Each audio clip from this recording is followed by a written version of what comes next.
Hello, it's Rafael Gutierrez, and today I'm going to talk about what happens when you surpass your instructor. Now, there's a lot of people who right away are going to say you can't surpass your instructor. And I'm going to tell you that you can, and it happens a lot. And there are different types of instructors and there are different types of situations. Now, I'm not going to say I'm one of the best, but for me, I actually am looking forward for the day when my students surpass me as a martial artist, as a human being. It would be great if all my students did better than me in work, in happiness, in martial arts. That would be amazing for me. Now, the reason that's actually great for me, if they surpass me and move on and do their own thing, is in part, because I don't have to worry about a salary through them. I teach. I'm a professor. I teach anatomy, physiology, kinesiology, and nutrition. And so most of my money doesn't come from martial arts. It is a benefit because what it means is I can actually do and say what I need without worrying if I'm going to lose a student or not. It's kind of nice. It's because I can actually move to see what someone else is doing and then come back and tell them, oh, you know what, we were doing this off. This is how I want you to do it today. And if they say, well, why are we doing it this way? I can give them the truth. It's like, well, I found a better way to do it. I don't have to be the ultimate answer.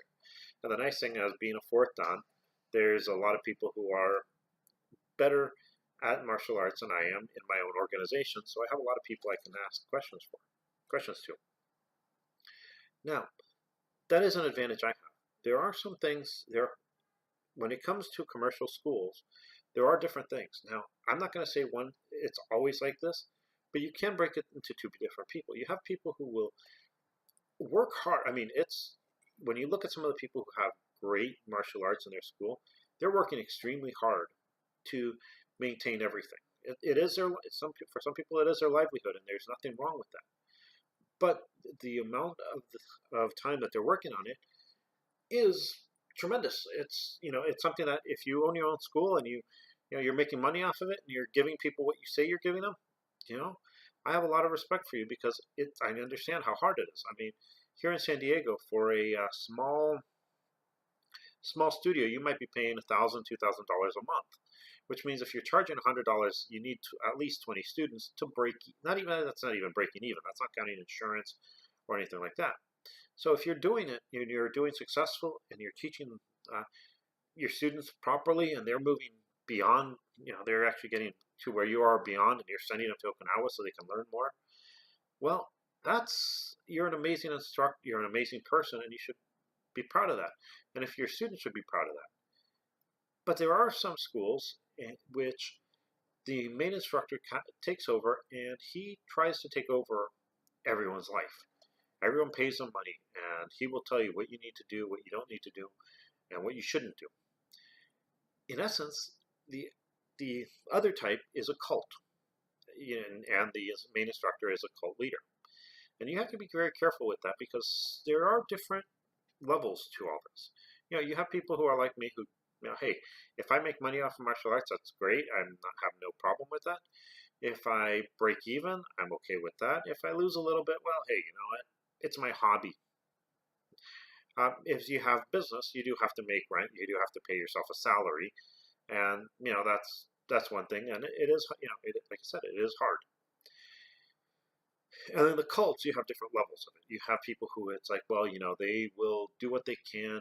Always show them respect, and they'll help you. You have some where it's we're going to get the members to drink the Kool-Aid anytime now. And that's, different types, and I'm not going to go into that more than that. But here's the thing that ends up happening a lot of times. You can only teach, as an instructor, you know this, you can only teach to the level you're at. After you get to that level, you have to understand that I need to send my students somewhere else. For me, I'm lucky.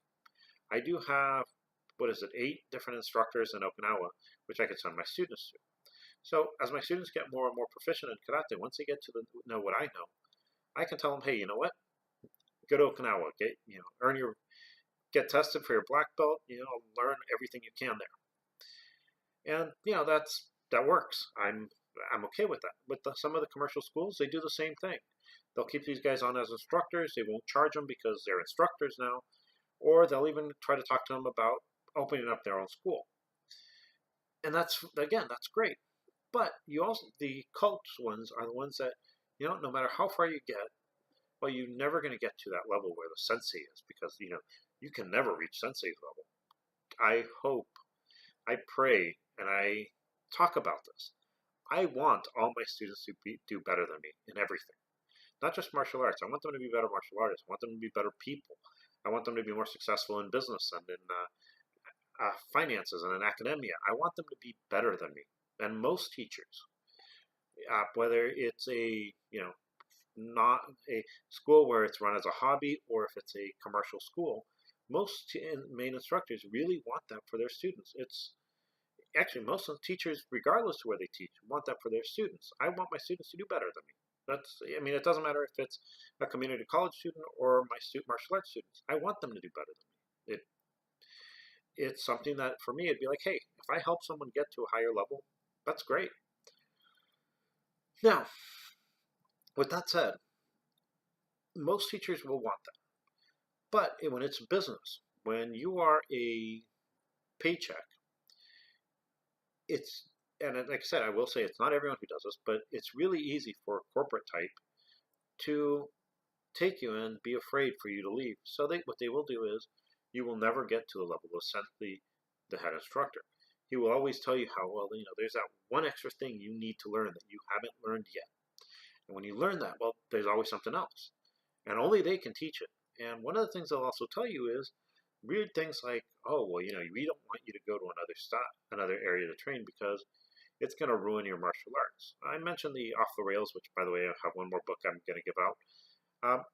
And how I went to different types of martial arts. And every art I went to, I learned something worthwhile that I incorporated into my teachings. And so that's actually one of the big things, is it's like if you look at other martial arts, you even look at other sports, you can see the difference and what's similar and different with everything. And you can actually use your understanding of the world to make sense of everything. There's a reason why there's so many martial arts, and it's not because, one style is the ultimate. They all have something to give, and it's up to the individual to find what works for them. So the thing is, how do you know if you've surpassed your instructor? Well, in some cases, the instructor himself will tell you, well, you have everything I know, so go to my teacher. He'll be able to teach you better now. And that's a great way. That's actually great. I mean, I've had a couple of instructors who did that. There are some that will do something different. One thing that you can know that you've actually reached is sometimes you reach plateaus because you just physically cannot do the technique. Your body's not ready to do it. Sometimes you cannot do the technique because nobody can explain to you how to do the technique. I will tell the story. I knew a gentleman who was being told to punch, and they kept on telling him, no, you have to snap your punch. And when he asked how to do it, nobody could explain it to him. I will take credit for this because I'm pretty proud of myself. He actually came and asked me about my punch, and I taught him I did my punch. And he went to the school, and they took credit for his punch, okay, but he knows who taught him the punch, and I do. So the thing is, a lot of times, if someone knows how to do something, you can go to them and ask them, well, how do you do it? And if your instructor cannot tell you how he does a certain thing, it's because he doesn't know. Sometimes you have instructors who tell you to do something they can't even do, and that's even worse. So if you're doing techniques that you cannot be explained how to do it, you have to wonder about your instructor. Now, there is a side thing on that. Sometimes the instructor can't tell you because of language barriers. For instance, when I went to Okinawa, they were trying to teach me how to do a certain technique, and I didn't understand what the gentleman was telling me. So he called one of his friends who spoke English, and Makino-san was the gentleman who translated for us. And Makino-san explained it to me based on what my teacher was telling me. And right away, boom! Oh, that's how you do it. He knew how to explain it. I just didn't know what he was trying to tell me, and I needed a translator. That's not what I'm talking about. I'm talking about the guy who tells you, oh, well, you need to go lower, and you ask, how do I go lower? And they say, just go lower. That's not helping you, and especially if the guy can't show you what he's doing. So that's one of the ways you've reached the top, is this guy's telling you to do stuff he can't do, or he can't explain how to do it. The second one is when you start feeling like you're being taken advantage of. Now, if you're feeling like you're being taken advantage of, there's a big chance that you are being taken advantage of. What I mean by that is this. As you move up, a lot of times you start teaching classes. And I've actually come across a lot of people who told me they're teaching all the classes for their school, and the teacher just comes in and does paperwork and goes on vacation and just really allows the black belts to manage everything. Well, if you're one of these black belts, you should be at least getting some sort of private training to help you advance, especially if you have a large enough studio where you're obviously more than covering the rent and your instructor's salary. Like I said, if you're a small studio and you're not covering rent, and okay, I can understand the guy saying, "Hey, look, pass over a couple bucks just to help me out."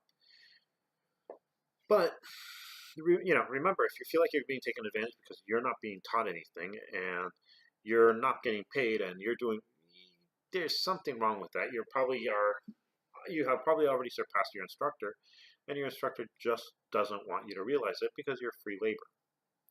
So two things. One is when the instructor can't explain the techniques that he's trying to tell you to do, when he can't do it, and both of those I put as one thing that that you've surpassed your instructor.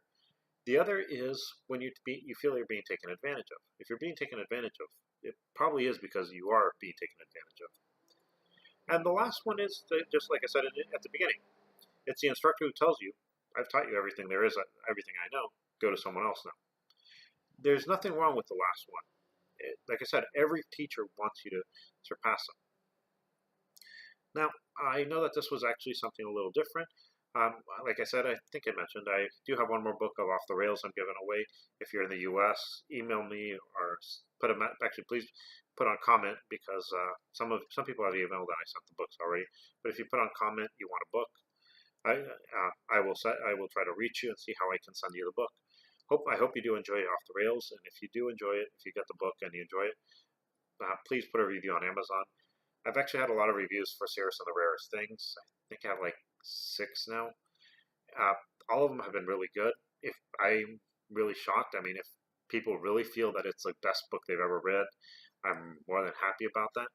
But if you read it, it's if you feel it's a good book, and go ahead and say it's a good book, but it's no Tom Sawyer. Okay, not expecting it to be, but like I said, if you do give me a review, please. I'm going to thank you, and please be honest with it. I hope you have a good day, and I'll see you next week. Bye bye.